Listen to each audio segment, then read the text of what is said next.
Face à face, là où les différences créent le dialogue. Présenté par Yael Bernstein et Samuel Lévy. Bonsoir à toutes et à tous. Bonsoir Samuel Lévy. Bonsoir Yael Bernstein. Ravi de vous recevoir dans les studios de Cannes en français pour ce nouveau concept d'émission qu'on a mis au point. Un nouveau concept, des entretiens longs, des horizons très différents avec des invités de tous bords, des moments qui vont nous permettre de remonter aux racines de l'invité pour mieux comprendre le parcours de chacun et de traiter de sujets d'actualité qui sont importants pour nous, pour nos auditeurs et qu'on souhaite mettre au grand jour. Alors, parlez-nous, expliquez à nos auditeurs de ce qui nous a poussé à créer ce concept. Ouais, alors ce qui nous a poussé à créer ce concept, c'est avant tout accueillir ensemble ces invités qui seront pour la plupart nouveaux sur les ondes de Cannes, en y ajoutant bien évidemment notre grain de sel personnel. Je pense que ça nous permettra d'avoir un éclairage et de décrypter l'information qui est si dense ici dans cette partie du Moyen-Orient, avec des intervenants venant de France qui pourront nous donner leur point de vue et leur éclairage nécessaire pour décrypter et comprendre ce dans quoi Israël se trouve, cette période si troublée, qui n'est pas seulement qu'en Israël, qui est aussi dans le monde. On voit bien qu'aujourd'hui, le monde dans lequel on vit ne ressemble pas à ce qui a été il y a 10 ans et qu'on se dirige vers des directions qui sont en tout cas, on va dire, remplies de pénombre ou alors de Raphaël, comment traduire ça ? De brouillard, voilà. Bon, comme vous l'imaginez, ces entretiens seront bien évidemment disponibles en audio sur toutes vos plateformes d'écoute, ainsi que sur le 101.3 FM. Ça, c'est un rendez-vous qu'on aura le samedi soir à partir de 21h, mais aussi et surtout en vidéo sur tous nos réseaux sociaux, que ce soit la page de Cannes en français sur Facebook, Instagram et X, et j'en passe. Alors ce soir, on a décidé de commencer ce beau projet avec un premier invité qui nous tenait tous les deux à cœur. J'ai nommé Nathan Dever qui est avec nous. Bonsoir Nathan. Bonsoir, merci beaucoup de me recevoir. Je suis très honoré c'est absolument, c'est absolument réciproque. Samuel Lévy est avec moi pour vous accueillir. Bonsoir Nathan, bonjour plutôt. Bonsoir Samuel. Voilà. Alors Nathan, je vais juste vous présenter pour les auditeurs qui ne vous connaissent pas encore. Alors vous avez 27 ans, vous êtes un écrivain philosophe, ancien élève de l'école normale supérieure et agrégé de philosophie. Alors après une enfance marquée par un judaïsme que l'on pourrait qualifier de consistorial, qui à l'époque vous convenait, mais duquel vous avez choisi de vous éloigner temporairement ou pas, vous nous le direz. Vous avez trouvé en tout cas votre nouvelle religion et c'est la philosophie. Alors en 2019, vous publiez votre premier essai, Généalogie de la religion aux éditions du Cerf, puis suivent les romans Ciel et Terre en 2020 chez Flammarion et Espace Fumeur qui vous fera connaître du grand public en 2021 chez Grasset. En 2022, vous publiez Les liens artificiels chez Albin Michel, un roman sur le métaverse sélectionné pour le concours des lycéens. Et depuis 2021, vous intervenez régulièrement sur la chaîne CNews. Enfin, en 2025, vous soutenez une thèse en philosophie sur le thème de l'énaction. Alors, on reviendra sur ce sujet et vous nous expliquerez ce qu'est l'énaction. Samuel, la première chose qui vous vient à l'esprit quand vous pensez à Nathan Dever ? Alors, la première chose qui me vient à l'esprit, c'est pour cela que j'ai souhaité avec vous, Yael, l'inviter, c'est que tout d'abord, c'est un chroniqueur brillant, capable de faire dialoguer la philosophie avec l'actualité, mais sans jamais tomber dans les clichés. Et ce qui me frappe surtout chez lui, et je pense qu'à mon avis ça va le faire sourire, c'est que c'est un jeune homme pressé. Et c'est un jeune homme qui est arrivé tel une météorite dans le débat intellectuel français et même juif. Et c'est un jeune homme qui va à 1000 à l'heure et qu'on a surtout envie d'écouter. Et ben moi, je pense à un jeune garçon dont l'avenir était tout tracé. Devait faire l'école rabbinique, devait se diriger vers une carrière et à fond dans le judaïsme, et qui a brisé les convenances au risque de perdre ses repères, mais qui ne s'est pas éloigné du judaïsme autant que de sa religiosité. J'espère que vous êtes d'accord avec cette analyse, Nathan. Oui, je suis tout à fait d'accord avec cette analyse. Et ça m'a fait sourire, en effet, le côté jeune homme pressé. Oui, on n'avait aucun doute là-dessus. Remontons. Ouais, Nathan, remontons, si vous souhaitez, sur ce moment où vous comprenez qu'en fait, votre vocation de rabbin à laquelle vous vous destiniez, quand vous étiez adolescent, hein, ça fait plus tellement, ça ne coïncide plus tellement avec votre identité. Oui, alors en effet, j'ai grandi dans. Vous avez parlé de judaïsme consistorial, et je crois que c'est en effet le mot. J'ai grandi dans une famille qui est non pas orthopraxe totalement, mais en tout cas qui est très investie à la fois dans l'étude du Talmud, de la Torah, et dans une pratique qu'on pourrait qualifier de traditionnaliste plus, et quand même un peu plus que plus. Et c'est vrai que moi, la première voie, entre guillemets, qui m'a profondément attiré, je pense que c'est parce que j'ai eu notamment la chance d'étudier le Talmud avec mon père, avec d'autres rabbins ou sages avec qui j'avais la chance d'étudier. Ça a été la voie, pour le dire par un mot qui n'est pas un mot très juif, mais la voie de la religion. Et j'ai eu ce désir d'abord de devenir beaucoup plus pratiquant que ne l'étaient mes parents, parce que je ne me reconnaissais pas tellement, et là-dessus je suis resté sur la même ligne, mais dans une pratique entre guillemets traditionnaliste. Il me semble que la religion est une question trop importante, engageant le sens de la vie, pour être pratiquée et traitée à moitié, et que si on estime qu'on veut avoir la émouna de croire en Dieu, entre guillemets, et si on estime que ce Dieu nous a donné des lois, eh bien on se doit de les respecter et de s'y investir en tout cas tout entier. Donc je voulais devenir rabbin. Ce qui m'en a éloigné, c'est pas du tout. D'abord, c'est pas du tout un drame personnel. Je sais que ça arrive parfois, la foi qui vacille, quand quelqu'un tombe malade dans la famille, quand on est confronté à la mort, à la maladie ou à des choses comme ça. C'est pas du tout non plus, entre guillemets, ce qu'on appelle en hébreu le yetzer hara, la tentation de vivre sans respecter toutes les lois rigoureuses de la halakha juive. C'est autre chose. C'est vraiment une forme de doute. De doute par rapport, alors je vais le dire en un mot qui n'est pas un mot très juif, mais par rapport à la foi.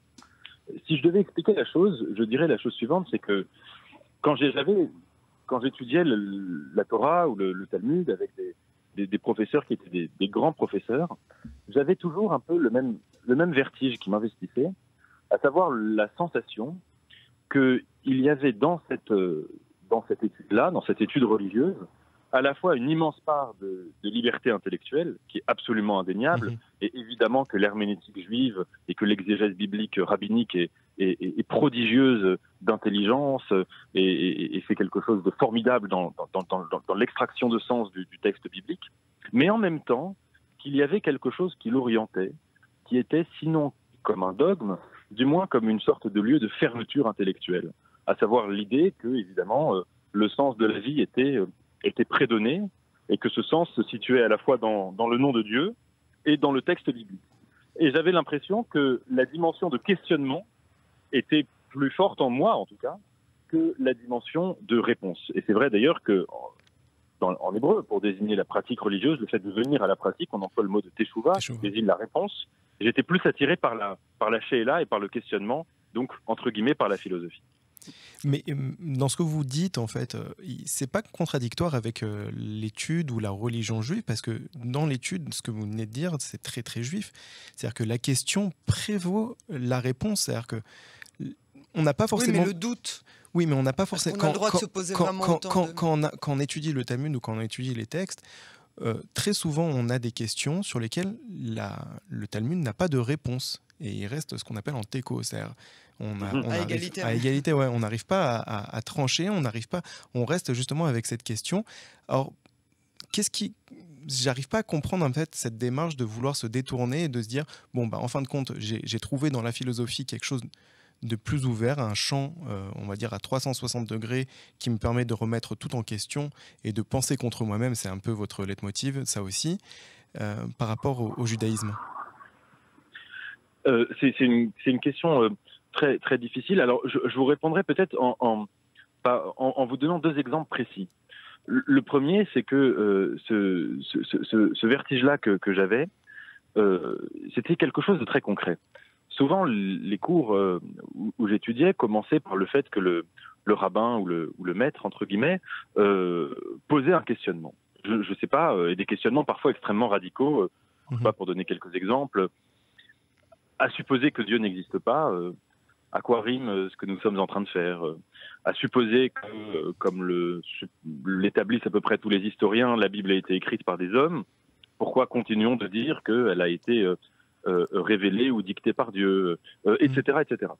Et au moment du questionnement, évidemment, il y a une sorte de vertige et qu'on a le sentiment que toutes les réponses sont possibles, qu'on est à équidistance de toutes les réponses possibles et de ce que ces réponses impliquent, à savoir des changements existentiels, des changements pratiques, et que c'est la raison ou la pensée humaine qui va essayer de choisir la réponse qui lui semblera la plus vraie. Et évidemment, toujours en étudiant, à mesure que le cours continuait, le professeur ou le rabbin finissait par retomber sur ses pattes, c'est-à-dire sur une réponse qui était prédonnée dès le questionnement. Et donc ce sentiment de doute que j'avais, c'était le sentiment que, en fait, dans cette histoire, la Sheila passait après la Teshuvah, et que la Teshuvah était première par rapport à la Sheila. Et d'ailleurs, il y a un passage très fort du Talmud, je ne sais plus dans quel traité je cite de mémoire, mais où il est dit que la Teshuvah a été créée avant le monde. La Teshuvah au sens de la rédemption, au sens peut-être aussi de la réponse. Et pour vous donner un deuxième exemple, moi, le texte qui m'a vraiment fait chavirer dans ce doute, c'est la lecture de l'Ecclésiaste. Et ce qui me frappait en lisant l'Ecclésiaste, c'est que donc l'Ecclésiaste, c'est un texte de la Bible, Qoéleth, qui commence par vanité des vanités, qui renvoie en fait toutes les dimensions de la vie à ce même sentiment de Hével, de buée, de vanité, qui est le cœur de l'être, et qui est un texte très difficile pour la foi à lire, à comprendre, qui a failli d'ailleurs ne pas être intégré au corpus biblique. Et ce qui me frappait en l'étudiant, c'était le décalage entre la radicalité, entre la dynamite contenue dans ce texte et les explications rabbiniques.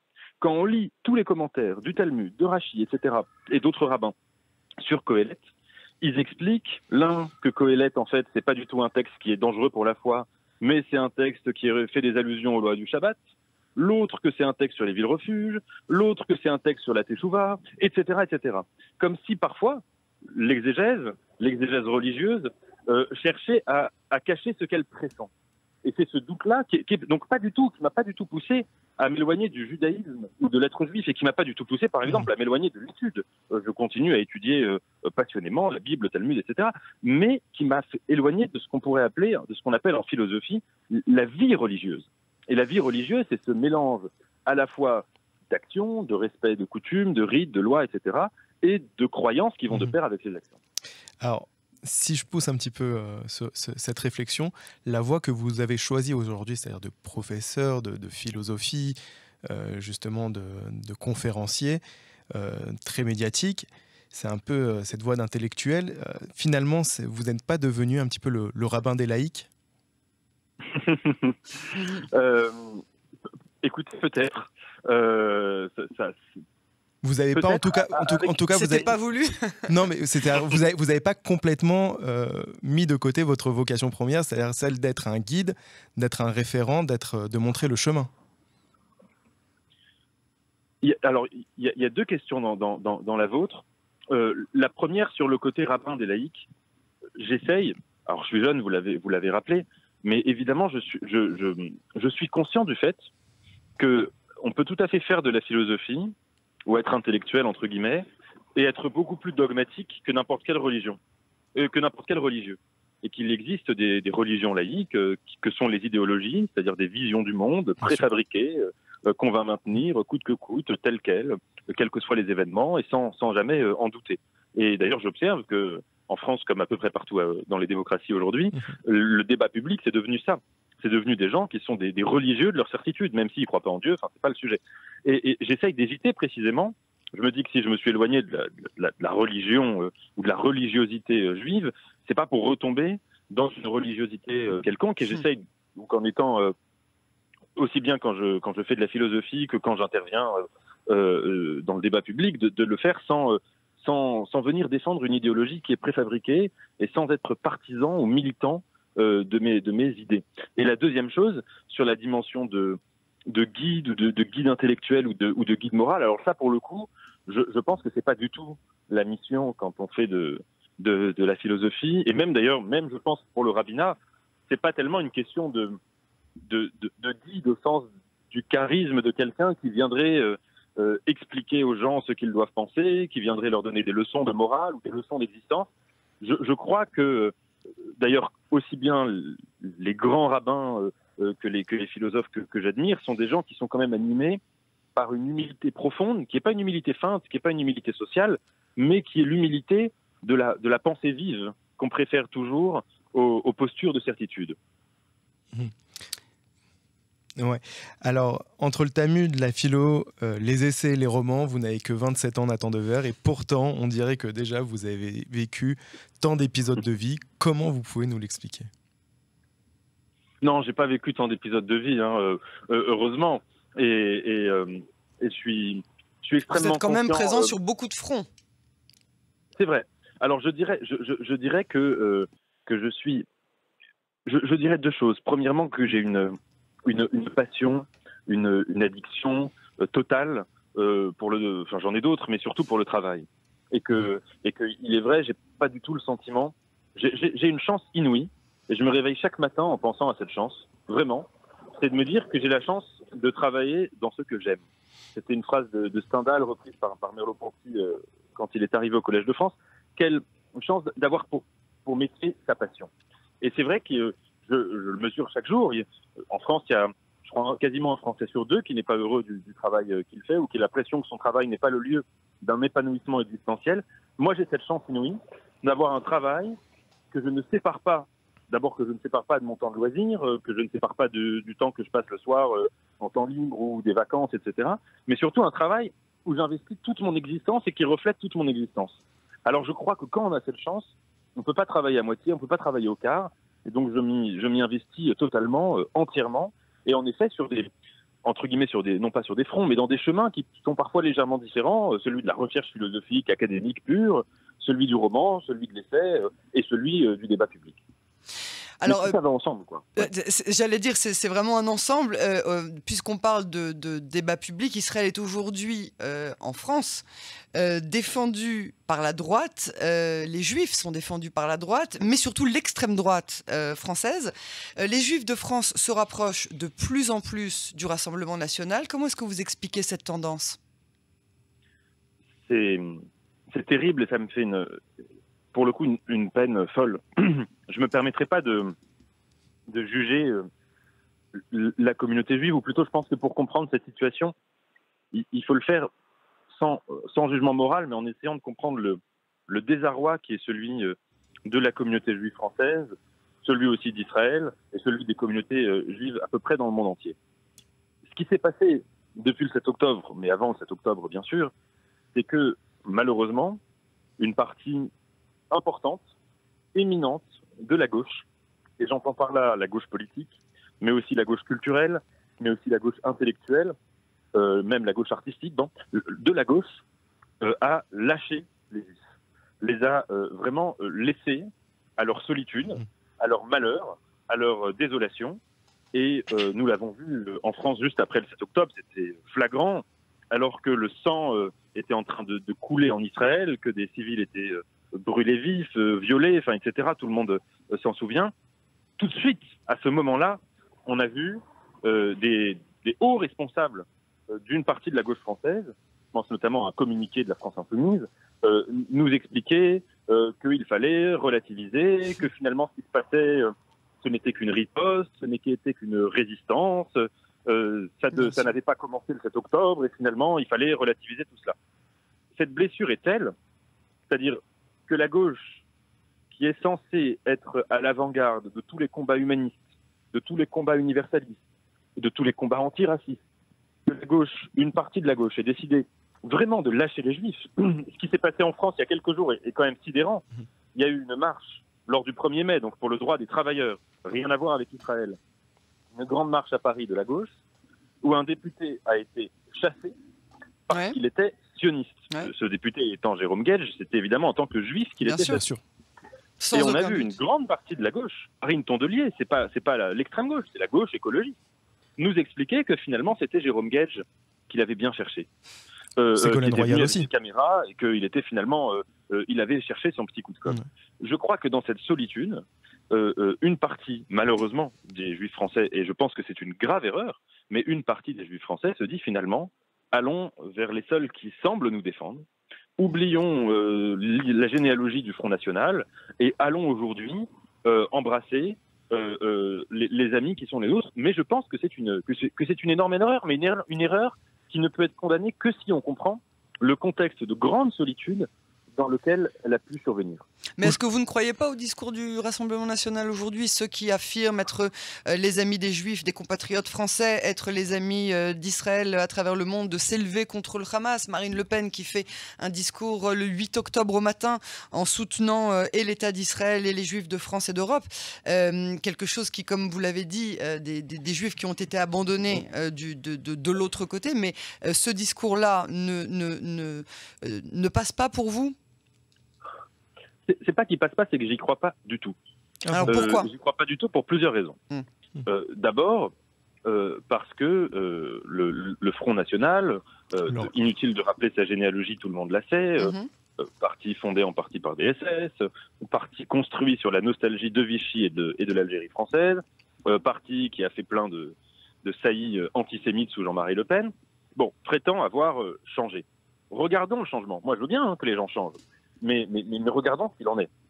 Aux dernières élections législatives françaises, quand le RN a dû nommer des candidats en urgence dans toutes les circonscriptions, on a vu pléthore de candidats du Rassemblement national, quand leurs profils ont été un tout petit peu épluchés par la presse, qui étaient des gens qui, pour les uns, faisaient des blagounettes sur Hitler, pour les autres, avaient publié des posts antisémites sur Facebook, pour les troisièmes, avaient pris des photos avec des casquettes de la Wehrmacht, etc., etc. Ça, déjà, c'est un curieux acte manqué. Parce que on voit bien que dans ce moment d'impréparation, d'urgence, où on a pris des gens qui étaient là, on a pris cela. Deuxièmement, je ne nie pas, et ça c'est indéniable, que d'un point de vue factuel, sur le terrain de la communication, les dirigeants du Rassemblement national, en effet, disent qu'ils défendent les Juifs contre l'antisémitisme, et le font peut-être sincèrement, je ne suis pas dans leur tête, c'est pas mon sujet, et disent qu'ils défendent Israël. Mais il faut voir deux choses. Ils le font premièrement sur un argument que je trouve détestable et dangereux, qui est l'argument du bloc, du choc des civilisations, de reprendre ce paradigme, en plus mal compris, mais contestable, de Huntington, du Clash of Civilizations, et d'estimer finalement que s'il faut défendre Israël, c'est pas parce que c'est une démocratie, c'est pas parce que c'est un État où cohabitent plusieurs peuples, plusieurs religions, etc., en ayant tous les mêmes droits et la même citoyenneté. Non, c'est parce que c'est le bloc avancé de l'Occident, l'avant-garde, l'avant-poste de l'Occident devant le monde arabo-musulman. Et ça, c'est un argument qui est celui de les ennemis de mes ennemis sont mes ennemis. C'est ça. Je pense qu'il y a quelque chose de fallacieux là-dedans. Et j'ajouterai une troisième chose, que quand il y a des études d'opinion qui sont faites en France, il y en a de façon annuelle, sur la représentation des stéréotypes antisémites en France, chez les électeurs, il y a aujourd'hui 2 blocs politiques chez lesquels les stéréotypes sont surreprésentés chez les électeurs, c'est la France insoumise et le Rassemblement national. Donc pour ces 3 raisons, je pense qu'il y a une forme de mirage, de trompe-l'œil, de séduction à la fois habile et assez malhonnête de la communauté juive, c'est même pas par le Rassemblement national, par les extrêmes droites du monde entier, qui en fait ne sont pas alignés avec Israël, mais sont alignés sur l'extrême droite israélienne. C'est ça le sujet. Ils défendent pas Israël, ils défendent le fait qu'ils se sentent proches idéologiquement de l'extrême droite israélienne. Mais Israël, heureusement, ne se réduit pas à son extrême droite. Oui, mais Nathan Devers, moi je ne partage pas tout à fait votre analyse, parce que si vous dites que le Rassemblement national cherche à séduire l'électorat juif français ne représente rien par rapport à d'autres électorats qui y a en France, notamment par rapport à la communauté musulmane, qui elle est draguée par LFI.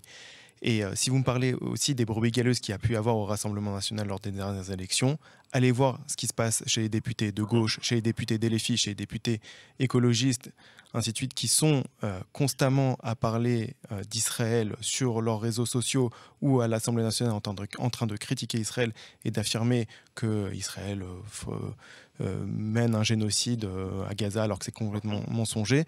Là, vous voyez, vous faites une sorte de comparaison en les revoyant dos à dos, qui pour moi est d'une certaine façon, j'allais dire, ne représente pas la réalité, ou tout du moins, et pour le coup, de dire que le Rassemblement national, ce n'est pas le FN, et c'est un parti qui a changé. Et aujourd'hui, il y a des nouveaux dirigeants au Rassemblement national, et qui sont des gens, on va dire, honnêtes intellectuellement, et qui cherchent à défendre les Juifs, non pas pour avoir leur voix, parce qu'elles ne représentent pas assez, mais tout simplement parce qu'ils ont compris que défendre les Juifs, c'est défendre la France. Alors, je ne suis pas du tout d'accord avec vous. Sur le fait qu'il y ait des députés scandaleux à gauche et à l'extrême gauche, je suis totalement là-dessus, évidemment, c'est indéniable, je vous suis, je l'ai dit tout à l'heure et je le pense. Mais sur la communauté juive, je ne suis pas du tout d'accord avec vous. Évidemment, il y a peu de juifs en France. Donc, ce n'est pas un intérêt électoral. C'est pas en ayant plus de voix chez les juifs qu'ils vont être élus. C'est pas ça. En revanche, il y a un enjeu symbolique qui est pour sa part majeur. À savoir que si le Front National et le RN de Marine Le Pen étaient dans l'impossibilité d'accéder au pouvoir jusqu'alors, c'était précisément parce que chaque fois qu'ils se retrouvaient au second tour, ils se retrouvaient confrontés à un Front républicain, on l'a vu aux dernières élections législatives, Front républicain dont l'argument premier est de dire, c'est la fameuse une non de Libération en 2002, l'argument premier est de dire, le Front National a été fondé par des SS, c'est le parti du détail de l'histoire, c'est le parti de du raffour crématoire, etc., etc. Et évidemment... Mais il n'est plus le Front National. Oui, non, mais le parti, même jusqu'alors, aux dernières élections législatives, c'est ce qui s'est passé. Le cordon républicain qu'il y a eu contre le RN, c'était précisément l'argument premier invoqué par ceux qui ont fait ce cordon républicain jusqu'à Gabriel Attal, c'était l'antisémitisme. Et bizarrement, bizarrement, Mmh. cela a mis encore plus en danger la communauté juive de France, parce qu'elle a apporté, en fin de compte, dans l'hémicycle français, plus d'une centaine de députés de LFI.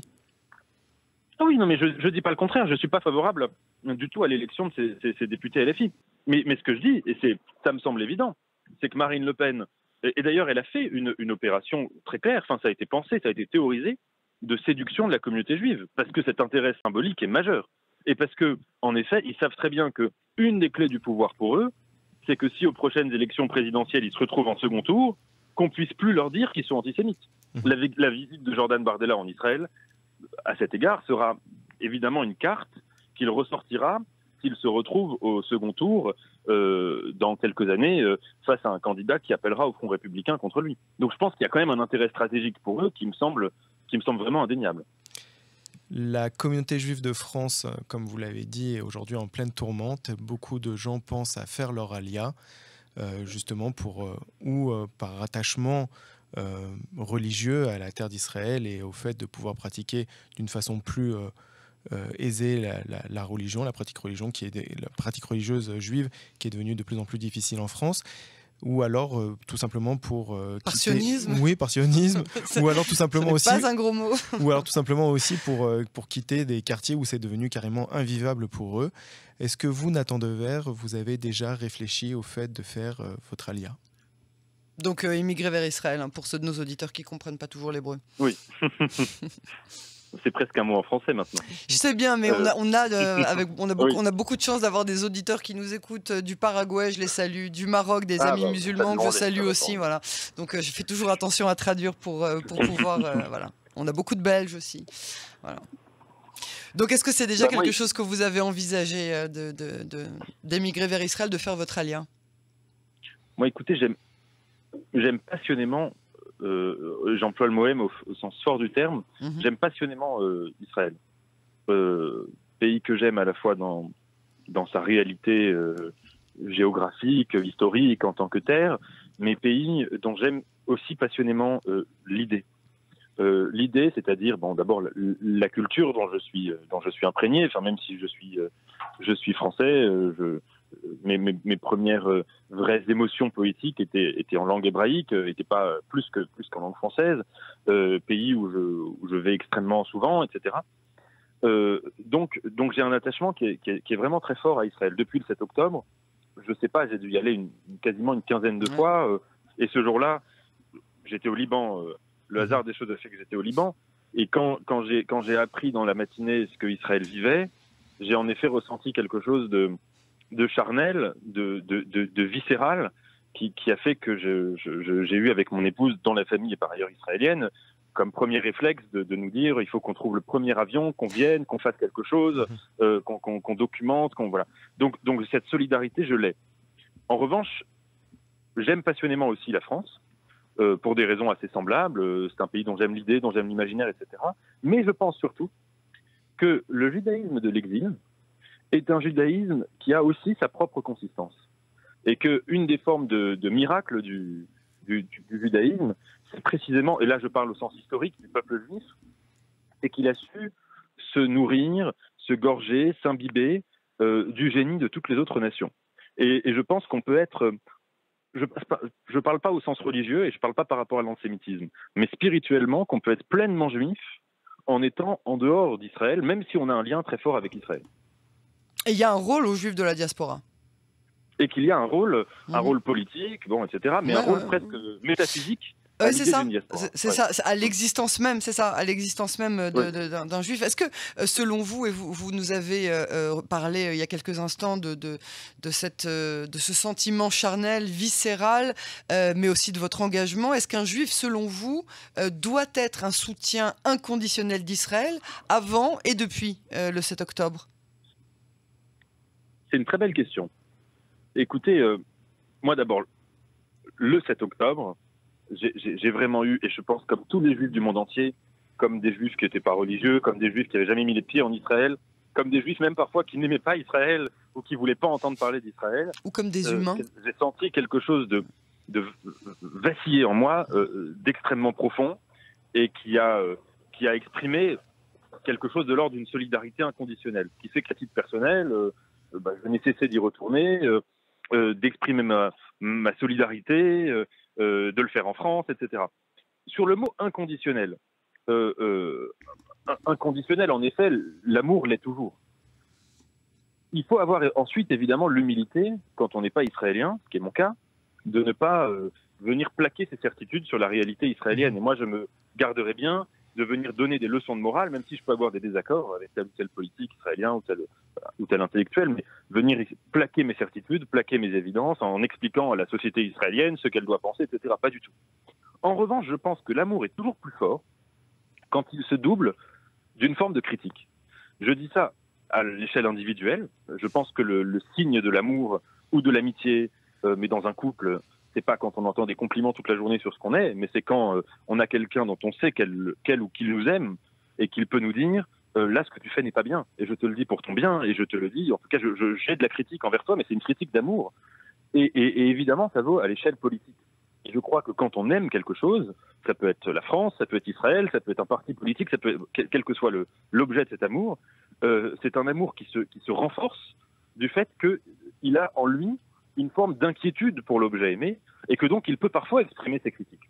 Et il me semble qu'il y a eu, et d'ailleurs j'ai trouvé ça magnifique, magnifique, bouleversant, et extrêmement noble, extrêmement grand, le fait que la société civile israélienne, depuis les horreurs du 7 octobre, n'a jamais perdu cette part de doute, d'interrogation, de questionnement sur soi, et qu'elle n'est pas rentrée dans une logique où elle est mue par des certitudes. Donc, solidarité inconditionnelle, oui. Regard critique sur ce qui peut se passer politiquement, ça me semble pas du tout incompatible avec l'amour qu'on porte à un pays. Alors, plus d'un an et demi qu'Israël est en guerre, et personne ne pourra oublier l'élan d'unité qui a soufflé sur Israël au lendemain du 7 octobre. Une unité qui a émergé d'une période qui, je le rappelle pour nos auditeurs, était l'une des pires en termes de division au sein de la société israélienne. Ouais. 5 élections législatives successives, une réforme juridique extrêmement clivante, des tensions autour de l'enrôlement des orthodoxes à l'armée. Et pourtant, on a le sentiment que cette unité s'effrite depuis quelques mois et qu'Israël, en tout cas sa population, retombe dans ses travers. À contre-courant de cela, j'ai l'impression qu'en diaspora, les Juifs, eux, s'unissent de plus en plus. Comment le vivez-vous ? Oui, je suis d'accord avec vous. Je pense que le sentiment des Juifs en diaspora, il est différent pour deux raisons. D'abord parce que ils font l'objet, pour la plupart, d'un antisémitisme viscéral, absolu, omniprésent, qu'on a vu exploser dans une dimension presque orgiaque, j'emploie le mot au sens sexuel. Et deuxièmement, parce que les Juifs en diaspora ont un lien avec Israël, qui est un lien, et je le dis sans aucune forme de critique, mais qui est un lien imaginaire, même s'ils ont de la famille, etc. Mais en tout cas, s'ils ne sont pas là physiquement, c'est par leur imaginaire qu'ils y voyagent ou qu'ils y sont. Et que de fait, quand on est dans un rapport fantasmatique ou imaginaire, on peut avoir tendance à se solidifier, à refuser par exemple de prêter beaucoup d'attention aux désaccords politiques, aux clivages qui peuvent exister dans la société israélienne.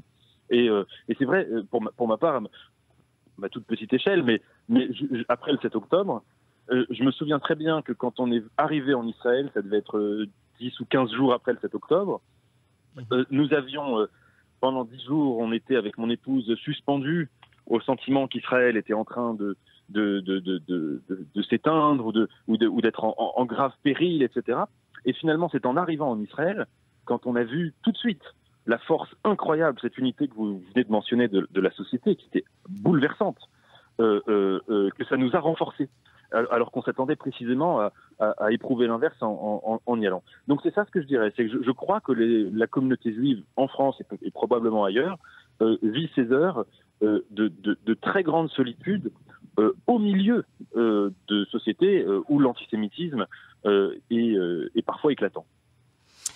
Alors, on avait promis en début d'émission, Samuel, à nos auditeurs de parler de votre sujet de thèse, Nathan Dever, à savoir l'inaction. Donc, le monde n'évolue pas sans la participation active de chacun d'entre nous. Tout d'abord, est-ce que vous validez cette définition un peu succincte ?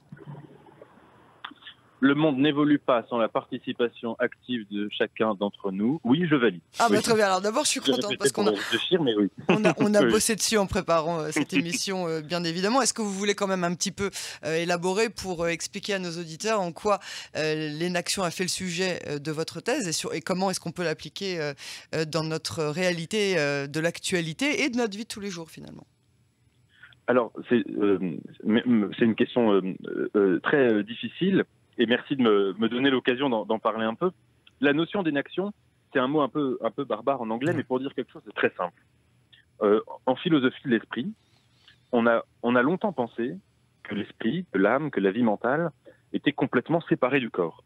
Alors cette croyance, cette pensée a pu prendre plusieurs formes. Il y a eu le modèle chez Descartes de l'idée que l'âme était une substance en soi, séparée de la substance du corps, et que donc nous avions une âme qui dominait notre corps et qui s'y appliquait. Il y a eu dans la pensée et même dans les sciences cognitives contemporaines des modèles, il y en a un qui s'appelle le cognitivisme, qui estime que puisque le cerveau est semblable à un ordinateur, alors l'âme est comme une sorte de logiciel qui fonctionne indépendamment du corps. Et depuis une trentaine d'années, il y a tout un courant qui s'appelle l'inaction, essentiellement aux États-Unis, mais un peu en Europe aussi, qui considère au contraire que si on veut comprendre ce qu'est l'esprit, eh bien, l'esprit est en continuité totale. Il est le phénomène de notre vie corporelle. Et ça, c'est une idée, alors qui a énormément de ramifications, mais qui consiste à dire que vraiment, la vie, c'est déjà de la pensée, que tout ce qui est vivant pense déjà un petit peu, et que la vie a de l'esprit en elle-même, mais qui bouleverse complètement notre perception de la vie quotidienne et de la vie même spirituelle, puisqu'elle nous ramène à cette grande intuition de Rimbaud qui disait « il faut posséder la vérité » dans une âme et un corps, les deux à la fois. Ouais. Et que donc, si on veut mener une vie intellectuelle, il faut comprendre qu'on pense avec son corps biologique, ses affects, avec ses pulsions, avec ses passions, mais aussi avec son corps social, avec ce qu'en anglais on appelle l'embedment. Notre corps, il est situé socialement. Le propre du corps, contrairement à l'esprit dualiste, l'esprit qui serait séparé du corps, c'est que le corps, il est toujours corps dans un monde qui l'influence, dans un monde avec lequel il interagit, et dans un monde sur lequel il peut agir. Et donc, cette idée très centrale, que notre pensée, ce n'est rien d'autre que la somme de nos actions corporelles, de notre existence et de la manière dont nous essayons chacun et chacune de réécrire ou de recommencer le monde. Alors dans ce cas, votre participation aujourd'hui en tant que philosophe, intellectuel, écrivain, intervenant régulièrement dans les médias, quand évoluera-t-elle vers la politique ? Ah, jamais. je pense jamais. Ah. Vous êtes enregistré, vous savez. Ah oui, non, mais vraiment, non, je n'ai absolument aucune... C'est marrant. C'est antinomique pour vous, ce serait un sacrilège qu'un philosophe, qu'un intellectuel se tourne vers la politique ? Alors, je ne sais pas si ce serait un sacrilège en soi, Mais alors, déjà, je sais que moi, je ferai un très mauvais politique. Je suis complètement obsédé sur mes textes, ceux que je lis, ceux que j'écris, etc. J'ai ma vie un peu dans sa propre planète. Me lever tôt, serrer des mains, m'habiller toujours en cravate, tout ça, ça me rendrait complètement dingue. Et deuxièmement, surtout, et donc je sais que je serai très mauvais, vous pouvez enregistrer, hein, ça, voilà. Mais deuxièmement, je trouve aussi que un des grands drames de la vie politique française actuelle et de la vie politique, je pense, dans beaucoup de démocraties, c'est vraiment une sorte de pourrissement du débat public qui devient de plus en plus caricatural, qui devient de moins en moins un espace de pensée et de plus en plus un espace de hurlement, de bêtises, de nivellement par le bas, de buzz complètement superficiel et insignifiant.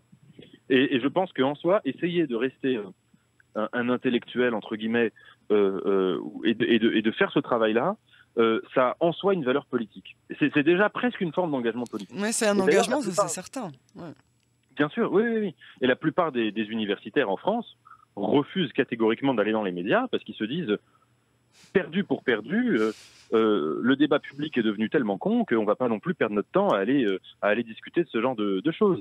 Donc je crois qu'il y a un côté de dire qu'il faut que les intellectuels essayent de sortir de leur tour d'ivoire pour se mêler au débat public, même si ce débat ne vole pas toujours très haut. Je pense qu'en soi, c'est déjà un engagement politique. Pour vous, en tout cas, la politique, ça a perdu ses lettres de noblesse? Oui, je pense vraiment. Je pense que il faut voir pays par pays, mais en tout cas qu'en France, on est dans une situation où la politique est vraiment devenue une affaire vraiment vulgaire dans tous les sens du terme. C'est-à-dire qu'il y a toujours eu des coups bas en politique, je ne sais pas que c'est pas le sujet, mais que, en tout cas, je dirais le niveau intellectuel du débat public, il a tellement baissé, il est tellement devenu une affaire de petites phrases, de communication superficielle, de buzz qui ne repose sur rien, d'instrumentalisation de faits divers, de hashtag de la pensée, qu'en effet, le débat public est devenu pitoyable. Je ne sais même pas quel exemple vous donner. Regardez par exemple, là en France, il y a la campagne pour l'élection de la présidence des Républicains, le parti de droite. Oui. L'un des arguments de campagne de l'un des deux candidats, c'est de commenter des faits divers en disant moi, si j'étais juge, je mettrais ce type-là en prison, en réagissant à une vidéo qui fait du bruit sur Twitter. Est-ce que c'était ça, le niveau du débat public, du temps, du général de Gaulle, de Sartre, de Aron, de Foucault, de Camus? Évidemment que non. Et évidemment qu'il y a eu quelque chose là. Mais quelque part, on peut se dire qu'on peut aussi freiner on peut aussi essayer de freiner cette tendance pour essayer de ramener à un espèce de niveau un peu plus supérieur que celui qui risque de dégringoler encore d'aujourd'hui. Parce que on dit toujours que les générations précédentes étaient les meilleures et qu'aujourd'hui, regardez où on en est. Mais dans 10 ans, on en sera encore pire. Donc quelque part, est-ce que le philosophe ne devrait pas aussi avoir un rôle peut-être de médiateur ou pas forcément de sauveur, mais en tout cas de modèle quelconque pour ramener peut-être les gens qui sont un peu moins concentrés dans cet état d'esprit-là à revenir un petit peu vers un débat moins houleux. Hein. Vous savez, j'ai toujours en tête les images qu'on voit en Corée quand ils se battent comme des chiffonniers et qu'ils se balancent des chaises en plein dans leur hémicycle. Et je me dis, si on se calme pas, on va y arriver. Hein, que ce soit en France ou en Israël, parfois, on arrive à des moments, on a parfois la jungle à la Knesset et on se dit mais dans 5 minutes on va ressembler aux Coréens du Sud. Vous en pensez quoi? Ah oui, je suis totalement d'accord avec vous. J'ai l'impression que on assiste à une polarisation en fait, du débat public où chacun vient là pour venir présenter une pensée qui est prémâchée, qui n'est pas de la pensée, qui est juste en fait pour que les gens viennent dans le débat public pour crier leur identité. Et on voit de plus en plus ça. C'est vraiment crier leur identité dans les deux sens du terme. Ça veut dire uniquement pour venir exprimer une forme de crispation identitaire, quelle qu'elle soit. Que ce soit une crispation identitaire d'extrême gauche, d'extrême droite, de telle ou telle origine, etc. Et pour venir l'exprimer sous la forme du cri, la forme la plus bête. Et il me semble que ce genre de polarisation ne peut que fabriquer un climat non pas de guerre civile, parce que c'est pas au sens militaire, mais en tout cas de guerre sociale. Quand on voit ce qui se passe aux États-Unis, j'ai l'impression aussi, quand on voit parfois ce qui se passe en Israël, mais en fait dans toute la démocratie occidentale moderne, on est dans ces climats où la société est en guerre politique et envisage la politique comme une guerre.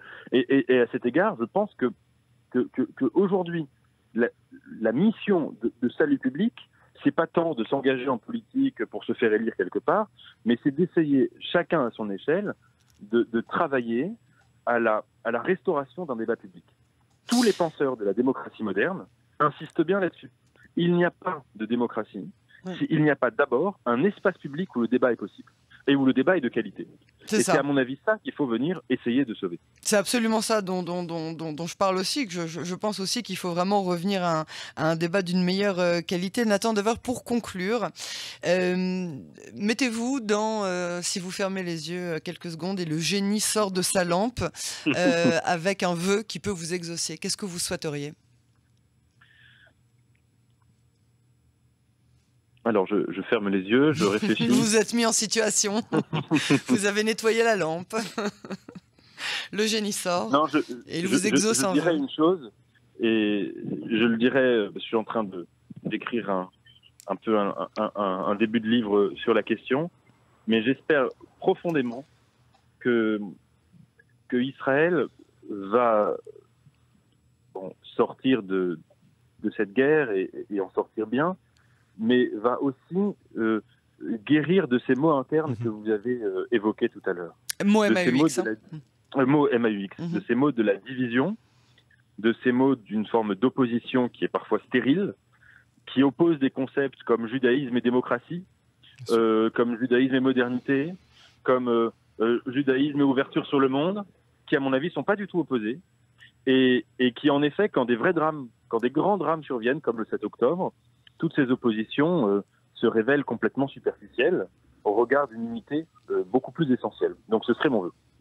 Ça m'émeut que votre vœu est porté sur Israël. Il aurait pu porter sur la réussite de vos œuvres, ou bien la santé de la vôtre ou de vos proches, ou celle de votre famille. Mais c'est vrai que c'est assez émouvant après ces 40 minutes pendant lesquelles on a eu le plaisir de vous avoir, que votre vœu le plus cher porte sur le bien-être, quelque part, d'Israël.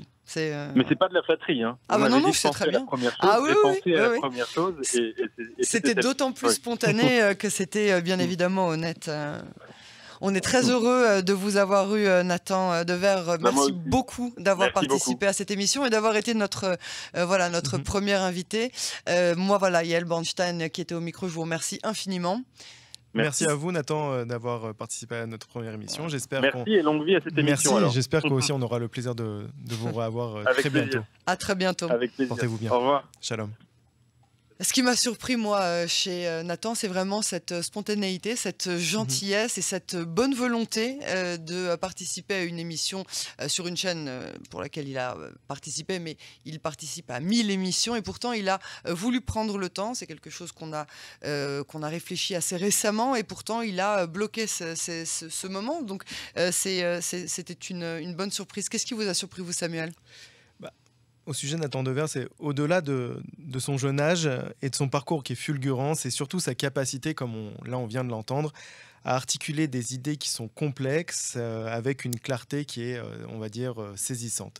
Voilà, il arrive à faire conjuguer la philosophie qui pourrait nous faire penser que c'est quelque chose qui est extrêmement compliqué, qui est lointain, qui est qu'on ne peut pas inaccessible, atteindre, qu'on n'arriverait pas à atteindre, à s'imaginer, avec des concepts qu'on arrive tout à fait à comprendre.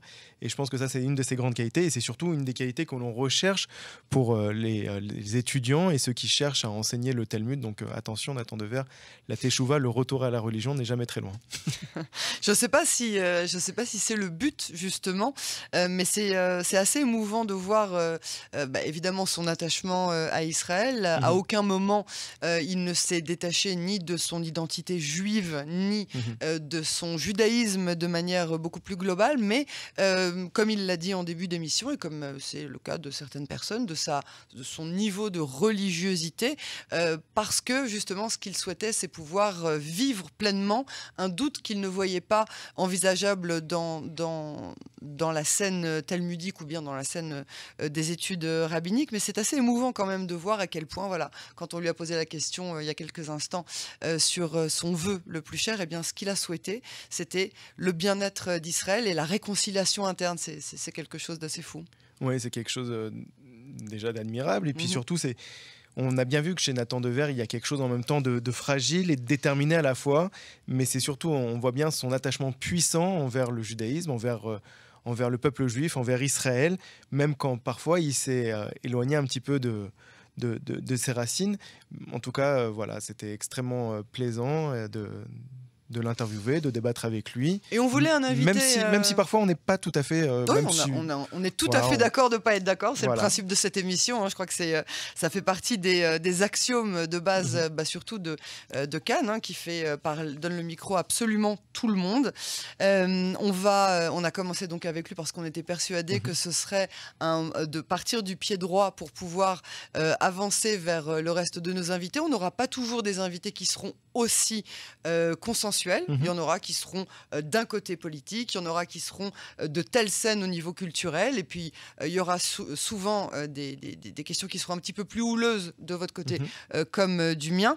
Parlez-nous de la personne qu'on souhaite recevoir dans la prochaine émission dans 2 semaines. Alors, dans 15 jours, nous recevrons un autre profil singulier de la scène intellectuelle et politique, Julien Drey. Homme engagé et figure bien sûr incontournable de la gauche depuis les années 80 jusqu'à aujourd'hui. Il sera le prochain invité de Face à Face sur les ondes de Cannes en français. On va bien travailler cette émission nous aussi, bien évidemment. On équilibrera, si on reçoit un homme avec des pensées de gauche dans 2 semaines. On recevra 2 semaines plus tard quelqu'un qui aura des pensées qui ne seront pas les mêmes. On n'entendra jamais le même message sur les ondes de Cannes en français. Merci beaucoup Samuel Lévy d'avoir co-créé et cofondé et